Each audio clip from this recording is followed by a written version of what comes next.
봄은 겨울과 여름의 중간에 끼어서 그 봄의 색깔을 뚜렷하게 내지 못하는 것 같습니다. 특히 미국에 보면 더 그렇습니다. 겨울과 여름이 서로 자기 쪽으로 오라고 밀고 당기고 하다가 겨울이 갑자기 손을 놓아버리면 금세 여름으로 가버리는 것이 봄인 것 같습니다.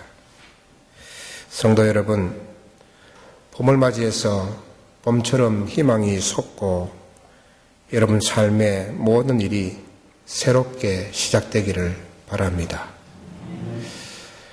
오늘 말씀은 우리의 소망이신 예수님 7번째 마지막 말씀 올려져 가시니입니다.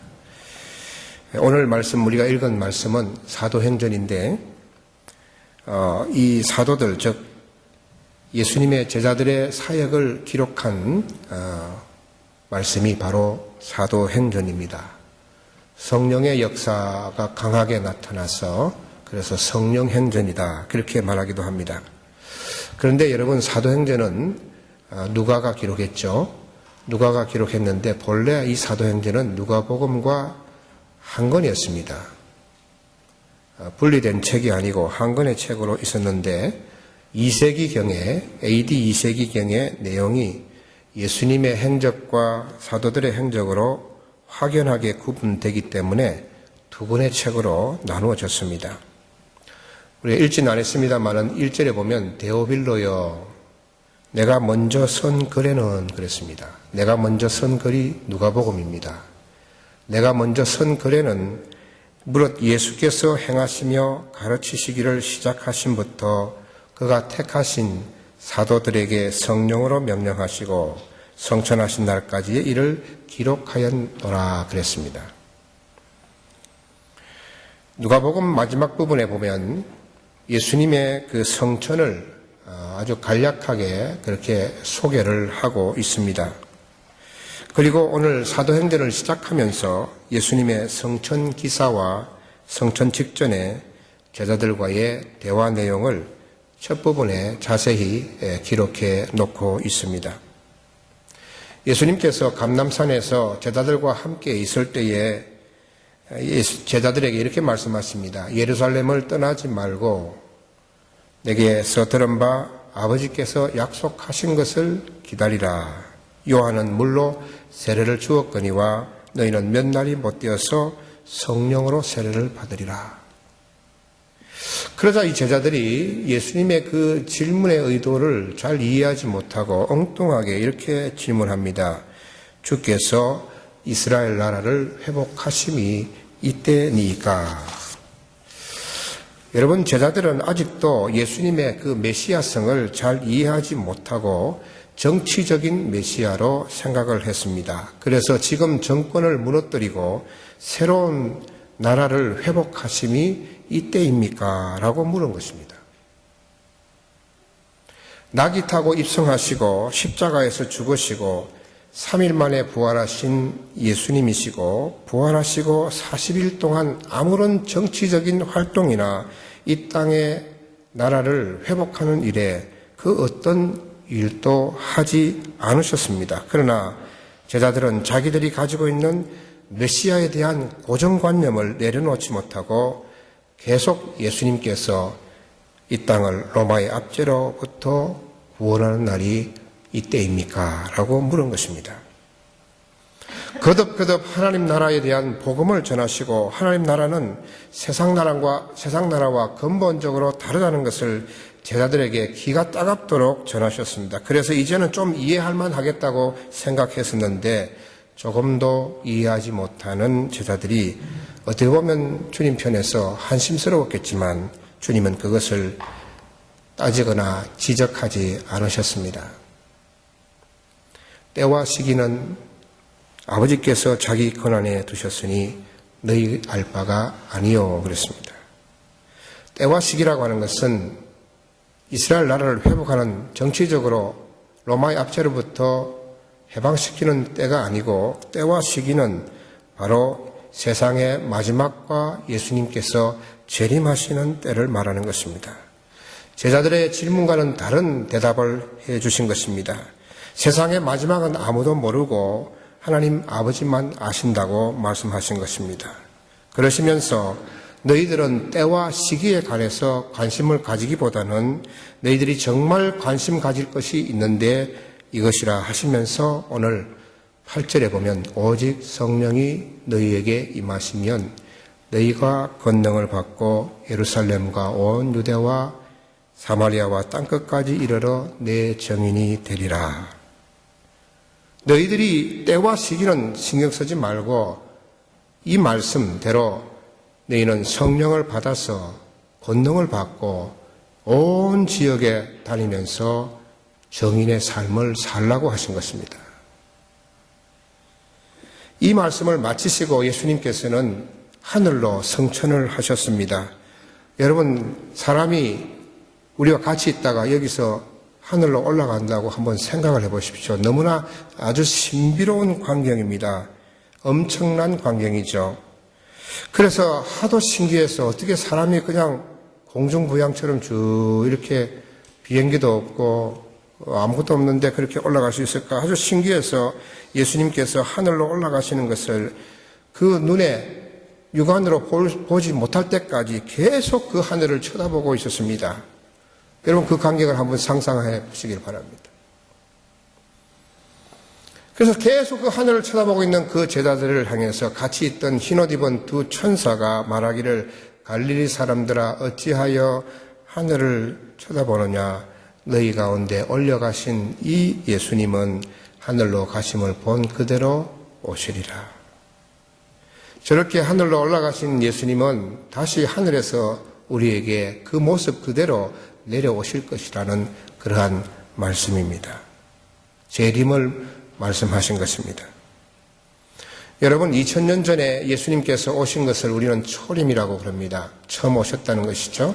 두 번째, 다시 오시는 것을 우리는 재림이라고 말합니다. 여러분, 재림을 믿습니까? 예수님의 탄생, 예수님의 초림은 구약 성경에 450회 이상 예언되어 있습니다. 구약에 그렇게 예수님께서 오실 것이다, 말구육관에 태어나실 것이다, 베들레헴에 태어나실 것이다 라는 것을 450번이나 말씀을 통해서 예언을 했습니다. 참 대단한 숫자입니다. 그러면 재림에 대한 예수님께서 다시 오실, 초림이 아니고 다시 오실 것이라고 하는 그 예언은 과연 얼마나 될까요? 모든 주님의 행적이라든지 하나님의 일은 다 예언되어 있습니다. 예언되어 미리 다 이야기 몇백 년 전에 예언된 것이 그대로 성취되는 것인데 재림에 대한 예언은 얼마나 있을까요? 구약 성경에 1500회 예언되어 있습니다. 신약 성경에는 300회 이상 예언되어 있습니다. 예수님의 탄생을, 초림을 예언한 것보다도 무려 4배나 많게 재림이 예언되어 있습니다. 참 놀랍습니다. 예수님께서 다시 오실 것이라고 하는 그 예언이 초림보다도 4배 이상 그렇게 예언되어 있다 하는 것입니다. 여러분, 우리는 복음을 믿습니다. 그 복음의 마지막 내용이 재림입니다. 우리가 복음을 믿는다는 것은 결국은 복음 안에 포함되어 있는 마지막 말씀인 재림을 믿는다는 것입니다. 복음은 재림을 빼고서는 완전할 수가 없습니다. 예수님께서 이 세상에 다시 오심으로 복음이 완성되고 또 그리고 우리의 구원도 완성될 것입니다. 그 예수님의 재림은 초림과 다릅니다. 초림은 초라한 모습으로 오셨습니다. 말구육관에서 태어나셨습니다. 그러나 재림은 다릅니다. 데살로니가전서 4장 16절에 보면 주께서 호령과 천사장의 소리와 하나님의 나팔 소리로 친히 하늘로부터 강림하시리니. 계시록 1장 7절에 보면 볼지어다 그가 구름을 타고 오시리라 각 사람의 눈이 그를 보겠고 그랬습니다. 주님 오실 것은 믿는 사람이든 믿지 않는 사람이든 간에 주님이 재림하시는 것을 본다는 것이죠. 미국에 있는 사람이나 저 한국에 있는 사람이나 저 남쪽에 아르헨티나에 있는 사람들이 다 동시에 볼 수 있게끔 주님께서 그렇게 재림하신다 하는 그런 말씀입니다. 그러나 주님이 언제 오실지는 우리는 아무도 모릅니다. 그 때와 시기는 오직 한 분, 그의 아버지 하나님만 아시는 것이죠. 그래서 때와 시기에 대해서 언제 오실 것이다, 몇 년도에 오실 거다, 다 가짜입니다. 다 거짓말입니다. 속지 마십시오. 때와 시기를 누구도 분명하게 그날 그 시를 말할 수 있는 사람은 이 세상에 없고 예수님, 재림하시는 예수님도 모르시는 겁니다. 그런데 이 재림은 초림과 목적이 다릅니다. 초림은 인류를 구원하시기 위해서 오셨습니다. 그러나 재림은 구원이 아니라 심판입니다. 그때는 악과 선이 구별되고 의인과 죄인이 구별되고 천국과 지옥이 구별되고 영원한 삶과 영원한 죽음으로 구분이 되는 것입니다. 그때 아무리 내가 구원받고자 해도 구원받을 수가 없는 것입니다. 때는 늦어버렸습니다. 다시 기회가 없는 날, 다시 구원의 기회가 없는 날이 언제 올지 모르기 때문에 지금 넉장 부려서는 안 됩니다. 좀 더 있다 교회 나가겠습니다. 돈 좀 열심히 벌다가 아이들 잘 키워놓고 그 다음에 열심히 교회 나가겠습니다. 신앙생활 하겠습니다. 이렇게 할 수 없습니다. 그 달이 한 달 뒤가 될지 1년 뒤가 될지 10년 뒤가 될지 아무도 모르기 때문입니다. 그날과 그 시를 누구도 모르기 때문입니다. 여러분, 이 세상의 뒤를, 이 세상의 마지막을 우리가 좀 더 뒤로 생각한다 하더라도 여러분의 인생의 마지막은 언제 찾아옵니까? 우리가 죽는 날이 있습니다. 우리가 언제 죽을 것입니까? 작정해놓고 나는 언제 그날 그 시에 10년 뒤에 20년 뒤에 죽겠습니다라고 할 수 있는 사람은 아무도 없습니다. 누가 내일을 보장할 수 있겠습니까?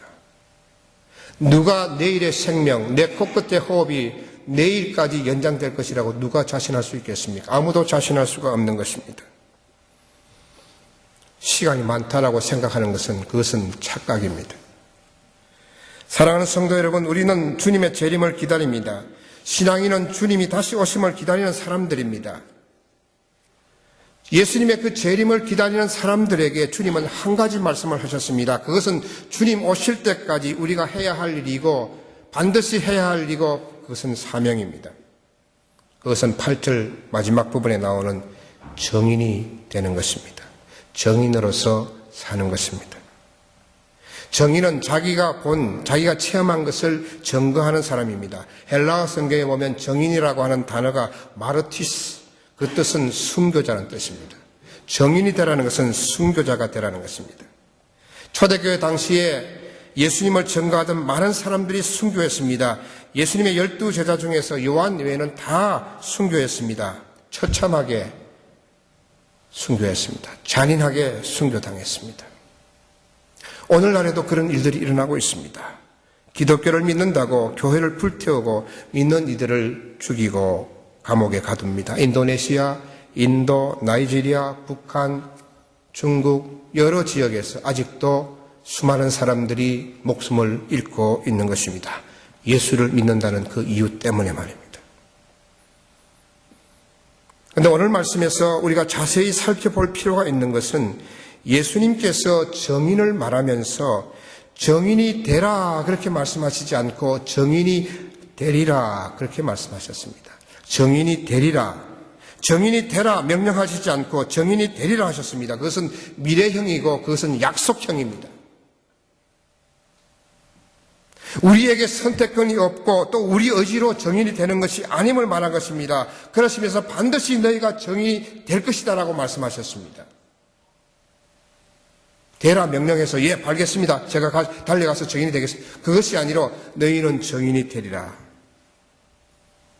내 의지로, 내 힘으로, 내 능력으로 되는 것이 아니다 하는 것입니다. 그러면 어떻게 해서 정인이 되는 것입니까? 8절 앞부분의 말씀에 보면 오직 성령이 너희에게 임하시면 내 정인이 되리라. 오직 성령이 너희에게 임하시면 너희가 정인이 될 것이다. 약속하신 것입니다. 성령이 임하지 않으면 정인이 될 수가 없다는 말씀이에요. 성령이 임하셔야만이 정인이 될 수 있다는 것입니다. 성령이 임하면 권능을 받게 됩니다. 권능이라고 하는 것은 헬라어로 투나미스, 이것은 영어로 다이너마이트입니다. 다이너마이트 같은 파워를, 능력을 가진다는 것입니다. 그래서 그 능력으로 정인이 될 것이라는 말씀입니다. 여러분, 12제자를 한번 생각해 보십시다. 그들은 어떤 사람들이었습니까? 3년 동안 열심히 잘 따라다녔지만 예수님께서 십자가를 지고 고난을 당하고 십자가를 질 때 그들은 다 도망가 버렸습니다. 끝까지 예수님을 따르다간 자기 목숨이 위태로우니까 안 되겠다 하고 도망쳤습니다. 그랬던 그들에게 성령이 임했습니다. 그들은 옛날에 겁쟁이가 아니었습니다. 도망자들이 아니었습니다. 담대해졌습니다. 성령이 임하자 그들은 다이너마이트 같은 능력을 가졌습니다. 그래서 베드로를 비롯해서 11명의 제자들은 기꺼이 자기 목숨을 내놓았습니다. 성령의 권능을, 다이너마이트를 받았기 때문에.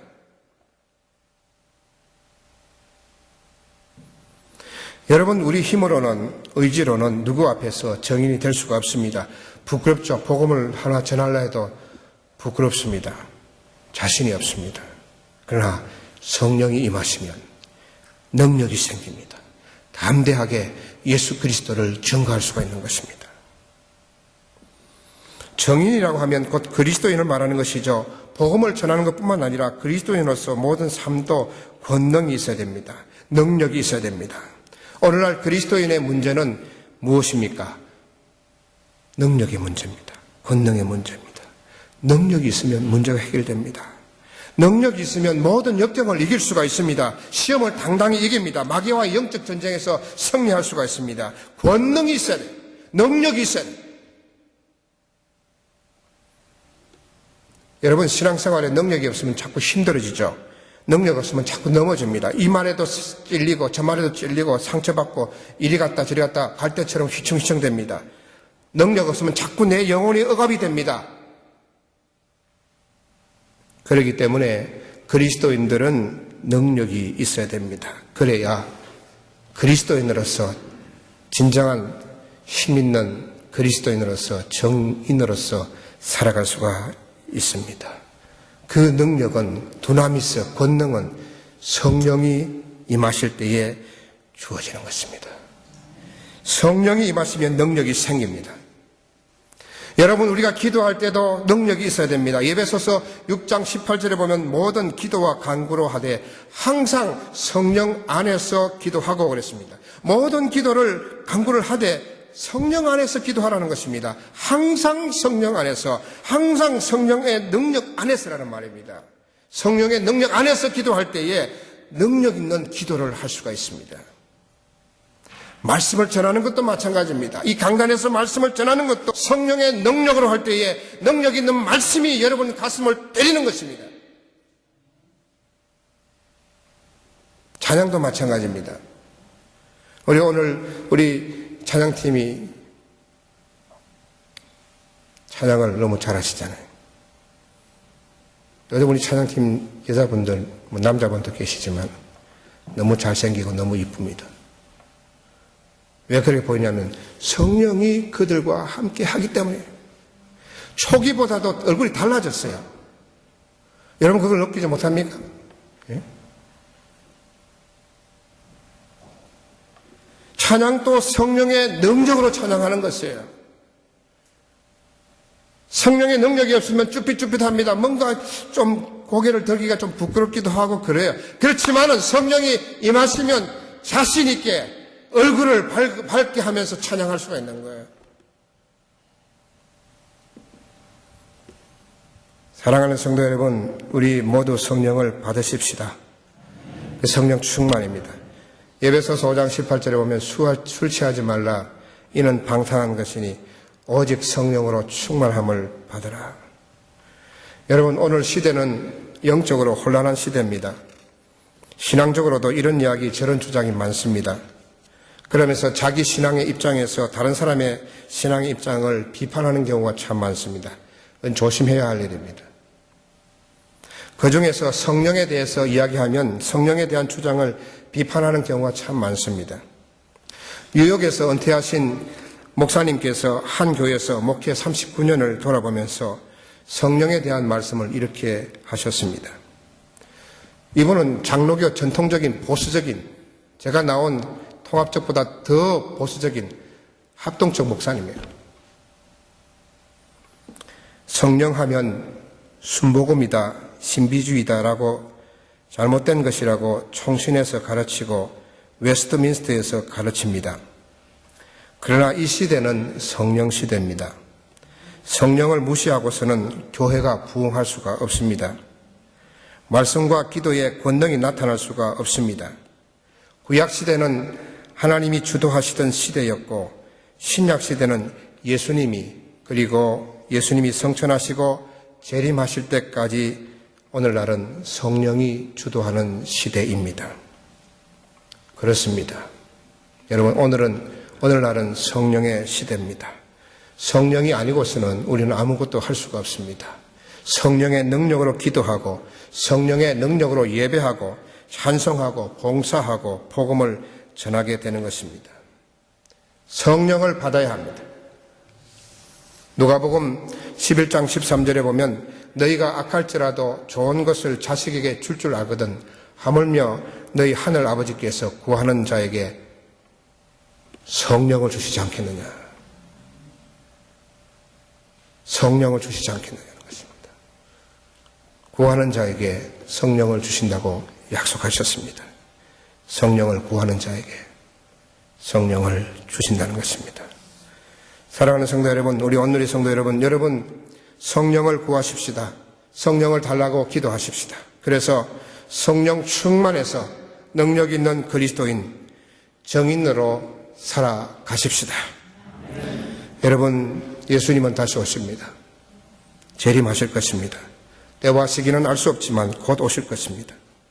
주님 오실 때까지 우리는 정인으로서 사는 것입니다. 정인은 내가 하고 싶다고 되는 것은 아닙니다. 내 의지로서 정인의 삶을 살 수 없습니다. 성령이 임하셔야 합니다. 성령 충만해야 됩니다. 그래서 성령 충만한 가운데 정인의 삶을 살 수 있는 것입니다. 오직 성령이 너희에게 임하시면 너희가 권능을 받고 예루살렘과 온 유대와 사마리아와 땅끝까지 이르러 내 정인이 되리라. 아멘. 기도하겠습니다.